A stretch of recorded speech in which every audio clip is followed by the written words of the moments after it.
একসময় এখানে একটা বিশাল ঘড়ি ছিল, চুপচাপ দাঁড়িয়ে থাকতো, চলতো না কিন্তু ছিল। কিন্তু এখন ঘড়িটা আর নেই।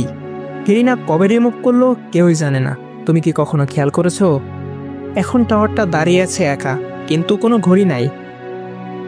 যদি কখনো তুমি এখানে একা নামো, এনিমি কেউই আসে না, তখন এই জায়গাটা কেমন যেন বদলে যায়।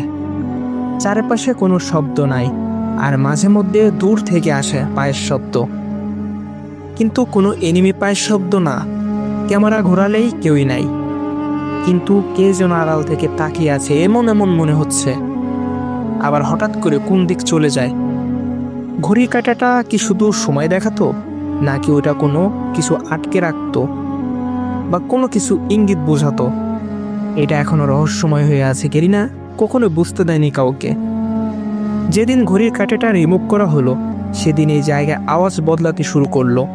ফোন ঠিকঠাক কাজ করা শুরু করছে, কিন্তু মাঝে মধ্যে এখানে অদ্ভুত ধরনের কিছু জিনিস দেখা যায়। টাওয়ারের নিচে যে রাস্তাটা আছে, ওইখানে এখনো মাঝে মধ্যে ছায়া দেখা যায়, কিন্তু কাছে গেলেই কিছু দেখা যায় না। তুমি খেয়াল করেছো কখন এটা? একা যেয়ে দেখো তো, ছায়া দেখতে পাও কিনা।